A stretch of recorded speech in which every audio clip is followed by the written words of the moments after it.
So I'm going to share. Yes. You get all these copies, Yes. but I'll read to you what's in the letter. Right. Okay. Okay. So this is hand delivered to you today, January 18th, 2024. It says, "Dear Mr. Parsons, this letter is to notify you that an informal pre-termination hearing regarding the interim superintendent's recommendation for termination of the governing board dated December 5th, 2023 will be held on Monday, January 22nd, 2024 at 9:30 a.m. in the Human Resources Conference Room at 1817 North 7th Street. This informal hearing will be conducted by a hearing officer. You may have representation at this informal hearing.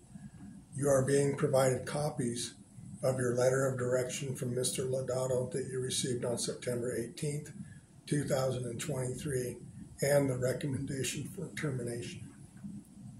Here are guidelines for the informal pre-termination hearing. Right. Mm-hmm. Number one, the hearing officer will welcome participants and state the date, time, place of the hearing, and identify individuals present.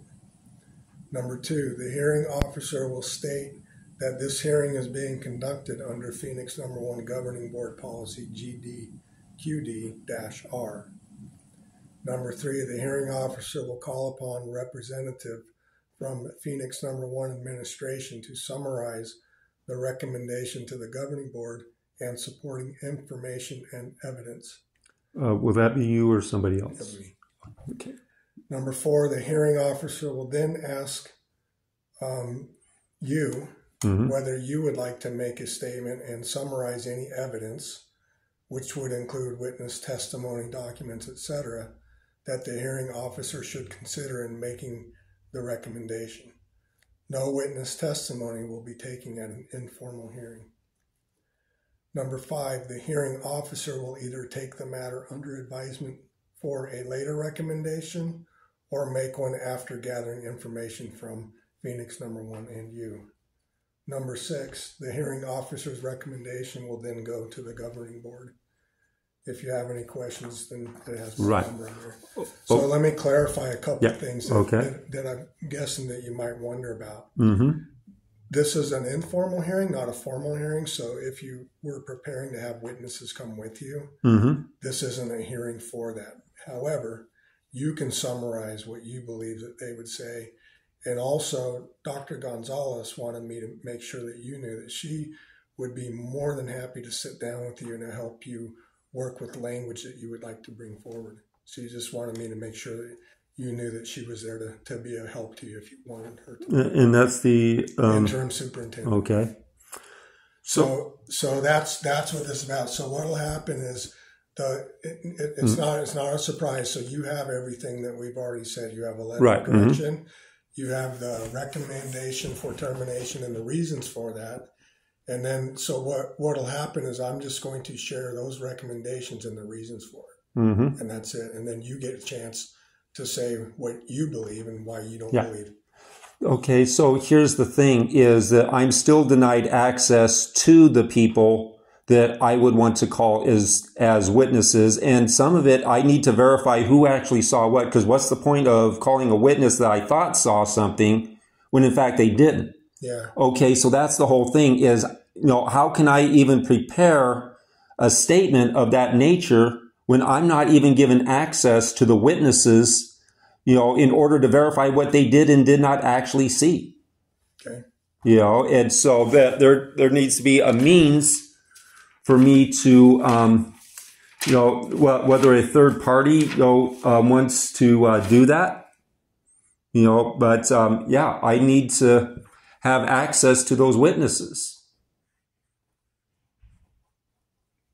Do you know who you would like to contact? There's several. Okay, so you've accused me of violating the privacy of the boy with the medical conditions, and so I would definitely like to call this child's parents in order to testify to the fact that his medical conditions are so overt that everybody can tell that he has medical conditions. Everybody knows that he has an adult that follows him everywhere except the restroom in order to care for his needs. So there is absolutely nothing that I made mention that in any way discloses information that isn't common knowledge.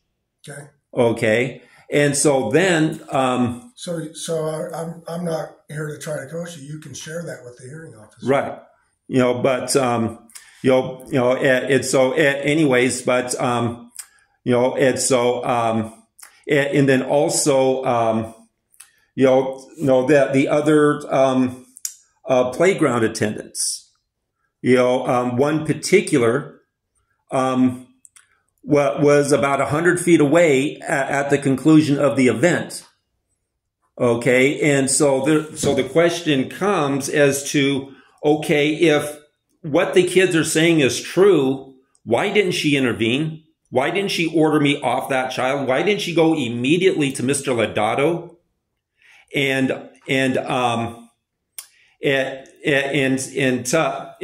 tell him that I'm out of control and have him remove me from the campus within 15 minutes? If that happens, then the second incident never occurs. Okay. And so, so either she will testify, and I honestly don't recall what her name is. There's so much turnover, so much, especially when you're talking about who's doing playground duty at what time. There's so much fluidity in it that I literally, I know that Miss Mobley, always does the playground. But as far as the other two IAs or other two staff members, I can't even swear that they're even IAs because I know Miss Mobley isn't. I heard their names, but because I don't actually interact with them, I can't even state what their names are. Okay. But I do know one of them was within 100 feet of me. I made eye contact with her after I got up off the ground with the football. Okay. And so she was definitely close enough, was able to see enough, to know that the child in question was never on the ground, period, and was therefore never pinned, period. Okay. And so, that needs to be brought up. And then, Miss Douglas will verify that I never laid a hand on the kids, during the incident in question. What I did was a blocking maneuver. Okay, I never laid hand, but I just put my arms out, at full span in order to block him from getting past me. But I never physically restrained that child. That is a lie. Miss Douglas can testify to the fact that that is a lie. That never happened. Where did you see that part? Because I don't recall. It said that there was two incidences of me physically restraining children for non-violent things. So I'm assuming that the second one. That was from your original one where you used either an inappropriate CPI technique with the child on the ground, and then you picked the kid up and helped him on the bus by the arm. That's what that referred to. It had nothing to do with anything else. So it just it all goes back. That's the September 18th letter of direction. So, okay. Well, yes. I'm. So there wasn't anything new. The only thing new was the football incident. Okay. And so that's quite simply a lie. Okay. Yeah. And the other one. At least one of the other two playground attendants was close enough to know that boy never went to the ground, and I never pinned him. Okay. And as far as the stuff mentioned in the September letter, my understanding is that was dealt with and was over. And so, yeah, you had a letter of direction related to. Yeah. I didn't mean to cut you off, but you had the letter of direction because of those two incidents, and here's what you need to do going forward. Right. That's all that was. Okay, so the only incident then that's being brought up is the football incident. That's the only thing. Well, in that letter of direction, you were directed not to touch kids. Right, and I didn't. So the assertion is that you did. So that's where, with the hearing officer, then you can make your case. Right. That says I didn't. And right. We as a district will make a case that you did. So that's what it's going to come down to on that. The other thing is when you created your video, I'm just going off the recommendation on the video. Yeah. You identified, like you said, you didn't say the name of the child, but somebody had a medical condition that anybody in the world who doesn't know anything about it, if they found out in that classroom, they might be able to determine that child, maybe. But you also then identified the child of a board member in your video statement. Well, so then that was just surfaced in the sense that those probably weren't appropriate. And then secondly, within that, you also talked about just the fact that when you made your video, then you asked people to go and view it. And you did that through text messaging. That was a violation of the paid administrative leave letter because you were not the context staff. Yes, I knew exactly what I was doing, and here's the whole thing: is that every middle school teacher is being subject to a hostile work environment by these students. Okay, there are systemic issues that I've tried to address through proper channels. But I've literally been told that if you don't like how things are done, you need to quit. Okay. And the reality is, if you were actually to ask every one of those middle school teachers, do you believe, in the discipline policy? I doubt any one of them says yes. Okay. That's the whole thing, is that I tried, to talk to Mr. Lodato, which is the proper thing. But the thing is, this is handled above his head. Okay. And so that's the whole thing is we're talking about systemic issues that the school district, that the governing board ultimately is responsible for. Okay. But, and at some point in time, the governing board needs to be held accountable, for imposing policies on the teachers that the teachers don't believe in. Okay. Yes, I am I'm fully prepared to take this to a court of public opinion. Okay. If that's what's necessary. On the other hand, it would actually be in everybody's best interest that this not escalate any further. I'd be more than happy to take down all those videos. Okay. And destroy all of, the paperwork that I'm going to be distributing at the Capitol tomorrow in order to make contact with the media and the politicians. Okay. I'd be more than happy to destroy all that because I didn't come here. I didn't, take this job to get in a fight. I would like to have constructive dialogue. It is the district that has refused to engage in the dialogue. Okay. If the district would agree to engage in constructive dialogue and to understand what the problems are and to involve my mentor, Sue Gallabach, and her business partner, who has created a curriculum, for working with autistic children and work with them to find, as far as, those pertaining to the autism program. Okay, there are solutions that I would rather be pursuing, but the district has no interest whatsoever in having that kind of dialogue where we're discussing openly whether or not the current policies are effective and whether or not there are improvements. Okay, that ultimately is on the governing board. If the governing board would authorize such dialogue, none of this would have been necessary. And so that's why I have to go outside. Of course I'm going to get fired. Okay. I've known for the last 10 months that I will eventually get fired. Okay, that is when I brought to Mr. Lodato and Mr. Loveley's attention that I was being subjected to a hostile work environment by several of my coworkers, that would give me grounds to sue the school. As soon as I said that, I knew that sooner or later this was, something was going to be invented to justify getting rid of me. And so, of course, I'm going to be fired. Everybody has known for the last 10 months that sooner or later, something is going to be invented in order to get me fired. So why bother following any of those rules when I know what the outcome, I have known what the outcome is going to be for the last 10 months.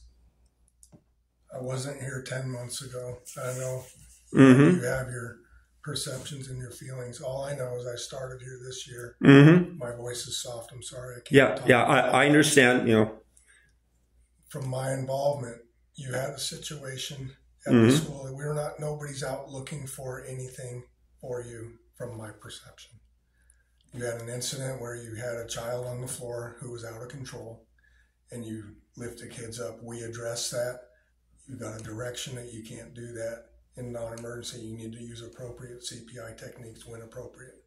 That's it. Nobody said before any of that Mm-hmm. meeting that we're out looking for something. Nobody. Mm-hmm. Yeah, When the other incident was reported that you tackled a student, Mm-hmm. nobody made that up. That wasn't somebody going, let's make up that Mr. Parsons tackled a kid. I'm just telling you that nobody was looking to fabricate a story. Well, So you have yeah. your belief is that it's different, Yeah. which is fine. But- But I'm just telling you the district, But- from my perception, hasn't been looking out and looking for. But if you were to do a legitimate investigation, you would have found out that there were other staff there. You would have asked the other staff, and you would already know that these allegations made by these students are a lie. Okay, and it would not have needed to go this far. Okay, that's the whole thing. No, you didn't invent the situation, but you jumped at the opportunity to use it. And the court of public opinion isn't going to buy your response. It's fine. So, That's fine. anyways. I'm okay with that. And then from that point forward, then your decision to make a video, Mm-hmm. that's fine. That was your prerogative and your choice to make that. Yes. And Mm-hmm. things that you said in that also then had to be addressed as well. Mm-hmm. So, and nobody was out looking for any. I know that Mm-hmm. you believe what you believe. I can't change that.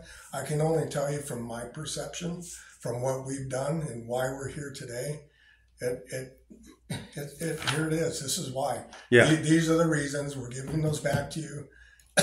And it primarily stems from not following the directive, not following the administrative leave, and then the part of what you said in your video. Yeah. And everybody in the court of public opinion knows that as soon as you threaten your employer with a possible lawsuit, that you've crossed the line of no return, which is why you need to think twice about doing that. And so, it's that simple. Nobody is going to buy your explanation because everybody knows what happens when you threaten an employer with a lawsuit. This is common knowledge. Okay, it's that simple. So, I have been doing this a little while, and yeah, there's been lots of lawsuits threatened over the years, and many people have. And I realize that most people have no chance of winning those lawsuits. Some do, some do. Some do, but most don't. Yeah. Because most of them are bogus. Yeah, and that's one reason why it's so hard for me to find a lawyer that would represent me, is because of the fact there's so many bogus, people coming to them with bogus, claims that basically you need to explain in 2 sentences or less what's going on. And I don't have that ability to do that. And so, but yeah, I'm fully aware that there are a lot of bogus lawsuits, but this is one where it was well planned out, as far as making sure that that when I made my move that I had something, that is so indefensible on behalf of the school that the court of public opinion is going to decide. Of course, you're going to fire me. Yeah, it's inevitable. Everybody that knows anything about stuff like this, will tell you that's of course it's inevitable. But anyway, so with that, I think we're both being redundant right now, and so there's no real point of going any further. I hope your voice gets better. Because well, I want you to know something just from me. I don't know if this will come out in the hearing or not, but I care about you. I do. Mm-hmm. So, and I'm doing what I've been hired to do for this. I fully understand, just as your predecessor did. Yeah. And but you can take that for whatever you want. Yeah. So anyway, I do. So anyway, so any last things before we leave? So okay. So here's the letter that I read to you. Do I need to sign some to acknowledge I received it? Yes. Okay. And then here's the copy of. These are redundant. These are things you already have. Yeah. But since they're referred to in here, I always make sure to give those. And then this is your acknowledgement. Okay. Let me read that to you too. It says, on Thursday, January 18th, I received a letter with information regarding the pre-termination informal hearing. Additionally, I received copies of the letter of direction from Mr. Lodato and the recommendation for termination of employment to the governing board. So that's all that says is that you received them. Okay, so I left my eyeballs in my car here, but I do believe this is the signature. It is. Fortunately, people use pretty close to the same format. Okay, that's witness. Okay, so that would be you. Yep. And so today is 1/18/24. All right. I'll sign it. Would you like a copy of this one? Nah, that's okay. Okay. Do you think, if you have any questions, you can contact me. Yeah. I'm fine with that. And again, I'll reiterate, Dr. Gonzalez is more than willing to help you articulate thoughts and ideas if you would like her to. And I would like to articulate that I would rather de-escalate this by having a sit-down conversation to find solutions rather than I want to be back working with those kids. Okay, I came here on a mission. That mission got hijacked by a small percentage of my coworkers. If you watch my video, you know that I believe in the 80-20 principle. That if you work on developing your character, your knowledge, and how you present yourself, you'll win over 80%. But the other 20%, there's not a thing you can do about it. Right. Okay. And those 20% are the ones that have caused problems and have driven me out. Okay. And so that's what it all boils down to. I would rather this not escalate any further, but if I get, once I get formally fired, gloves completely come off. And I'll be escalating this to much higher levels than I already have because, what other choice do I have? Yeah. I want to make things better for my fellow autistics. That is what I came here for. And for me to make things better for my fellow autistics, somebody needs to stand up for them and explain what the problems are and to start dialogue that the district has refused to have. Okay. And so you make sure you send that to your, district superiors that there is a way out, and I want to take the way out, but I will continue to escalate if they refuse to take that way out. So, okay. All right.